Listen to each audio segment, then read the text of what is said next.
आपले नेते, या राज्याचे लोकप्रिय मुख्यमंत्री आदरणीय एकनाथ शिंदे साहेब, जे रात्रंदिवस जनहिताची कामं करतात, तुम्हाला सगळ्यांना तो अनुभव आलेला आहे। गेल्या 1 वर्षामध्ये 1.5 वर्षामध्ये महाराष्ट्राच्या हिताचे किंवा शेतकऱ्यांच्या अनेक सामान्य माणसाच्या हिताचे निर्णय आदरणीय एकनाथ शिंदे साहेबांनी घेतले। जे राज्य सरकारमध्ये कामं होतात आहे ते या राज्याचा मुख्यमंत्री करतोय, पण दुर्दैवानं आपल्या जिल्ह्यामध्ये असं दाखवलं जातं की सर्व काही आपल्या जिल्ह्याचीच मंडळी आपल्याला देते आहे, पण तिच्या मागं देणारा खरं म्हणजे शिवसेनेचा नेता एकनाथ शिंदे साहेब आहे। एकनाथ शिंदे साहेब देतात, म्हणूनच आदिवासी विकास विभागाला सुद्धा निधी मिळतो। पण आपले रणं आपण रडत राहू, आपण संघर्ष करत आलोय, गेले 20 वर्षापासून संघर्ष करतोय। पण माझी विनंती आहे श्रीकांत शिंदे साहेबांना की माझ्या विजूदादा पराडगेने सांगितलं ते सत्य आहे की शिवसेनेने जर नंदुरबार जिल्ह्याला ताकद दिली तर 1001% विधानसभेचे 2 आमदार नंदुरबार जिल्ह्यातून धनुष्यबाणवर निवडून येतील, नाहीतर आम्ही मुंबईला येणं बंद करून देऊ वाटल्यास। आम्हाला मुंबईला काहीच काम नाही, पण आम्ही जर ठरवलं तर अक्कलकुवा विधानसभा आणि अजून एक दुसरी विधानसभा, उदय सावंत साहेबांना माहिती आहे ती दुसरी विधानसभा कुठली आहे, पण मी आज जाहीर करणार नाही, पण त्या 2 विधानसभेतून शिवसेनेच्या धनुष्यबाणचा आमदार निवडून देऊ, म्हणजेच आमच्या मुख्यमंत्री एकनाथ शिंदे साहेबांना परत मुख्यमंत्री करण्याची ताकद नंदुरबार जिल्ह्यातून सुद्धा देण्याची आमची मानसिकता आहे। साहेब, नंदुरबारच्या नगरपालिकेच्या उद्घाटनाला सीएम साहेब आले होते। त्या नंदुरबारच्या नगरपालिकेच्या प्रशासकीय इमारतीचे 5 कोटी रुपये शासनाकडे बाकी होते। मी मुख्यमंत्री महोदयांना विनंती केली की साहेब, इमारत तर तुम्ही उद्घाटन केलं, दादा भुसे साहेब सुद्धा होते, एकदम अप्रतिम, ठाण्याच्या पेक्षा चांगली म्हटलं तरी चालेल एवढी चांगली इमारत आम्ही बनवू, आम्ही तुमच्याशीच कॉम्पिटिशन करतो साहेब, एवढं लक्षात ठेवायचं। एकदम चांगली इमारत आम्ही बनवली, पण सरकारने म्हटलं इमारतीचं उद्घाटन होऊन गेलं तरी आमचे 5 कोटी रुपये दिले नाही साहेब। मुख्यमंत्री महोदयांनी माझं भाषण थांबवलं, मला सांगितलं थांब, डायरेक्ट यूडी सेक्रेटरीला फोन लावला की नंदुरबार नगरपालिकेच्या इमारतीचे पैसे बाकी आहेत का, त्याने तिकडनं हो सांगितलं इमानदारीने, म्हणे आत्ताच्या आत्ता मी नंदुरबारच्या कार्यक्रमात आहे, GR पाठवा। आणि मला अभिमान आहे माझ्या मुख्यमंत्र्याचा, तो मेसेज महाराष्ट्रामध्ये गेला होता की नंदुरबारच्या कार्यक्रमाची सभा संपायच्या अगोदर मुख्यमंत्र्यांनी GR काढून नंदुरबार नगरपालिकेला 5 कोटी रुपये दिले। त्या नेत्याचे कार्यकर्ते आम्ही आहोत, याचाच आम्हाला अभिमान आहे। आणि माझी तुम्हाला सुद्धा विनंती आहे साहेब की या नगरपंचायतीमध्ये 17 पैकी 13 नगरसेवक आपले निवडून आलेत, पण बिचाऱ्यांना बसायला बाकडे नाहीयेत, खुर्च्या नाहीयेत।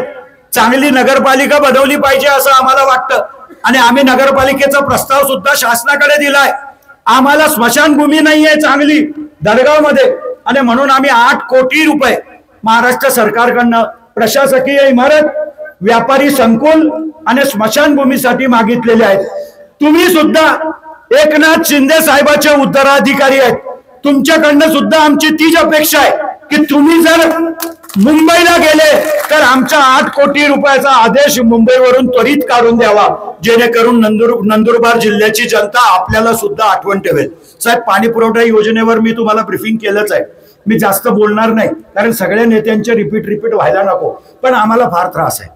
आम्ही सत्तेमध्ये राहून सुद्धा विरोधी पक्षाची भूमिका बजावतोय, आणि मग ज्या वेळेला लोकसभेची निवडणूक येईल त्यावेळेला तिथून तुम्ही आम्हाला आदेश द्याल की नाही तुम्ही महायुतीचा उमेदवार निवडून आणा, पण महायुतीचा उमेदवार जर शिवसेनेचे प्रामाणिक नसेल तर त्या उमेदवाराला मदत करायची की नाही हा विचार करावा लागेल।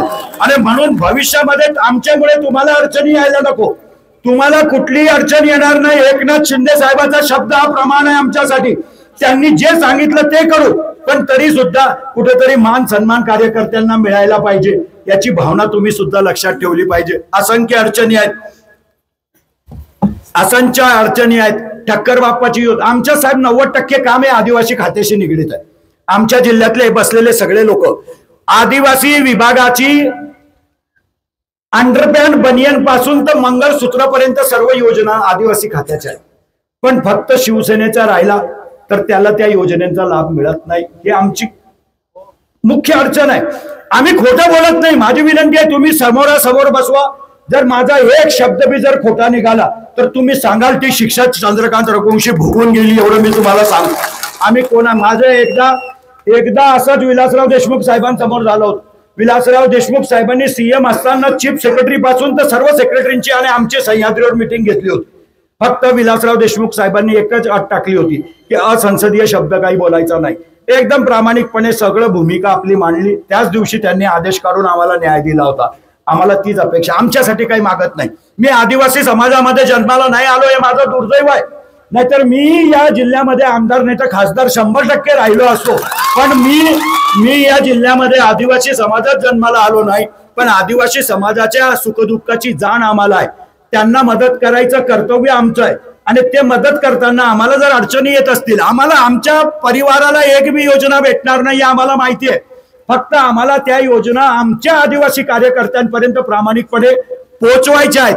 आणि त्याच पोहोचवताना आम्ही सत्तेमध्ये असून सुद्धा आम्हाला असंख्य अडचणी येतात. त्याला तुम्ही न्याय द्या. एक मीटिंग मुख्यमंत्री महोदय आणि आपल्या समक्ष लावावी अशी आग्रहाची विनंती करतो. सर, मोलगी जिल्हा निर्मिती महाराष्ट्रात होणार नाही, पण मोलगी तालुका निर्मिती करावी असं आमची बऱ्याच वर्षापासूनची मागणी आहे. मी मुख्यमंत्री महोदयांनाही प्रस्ताव दिलाय. महसूल मंत्री राधाकृष्ण विखे पाटील साहेबांनाही मी भेटून आलोय. फक्त तुम्ही थोडासा धक्का मारला, कारण आमचं कोणीच वाली नाहीये. एक बी आमदार नंदुरबार जिल्ह्यामध्ये शिवसेनेचा नाही, एक बी खासदार बिजदार आमचा नाही. त्याच्यामुळे आम्ही हक्काने कोणाकडे रडायचं, तर तुमच्यासारखेच नेते आहेत आमच्या समोर की ज्यांच्या समोर आम्ही काहीतरी बोलू शकतो.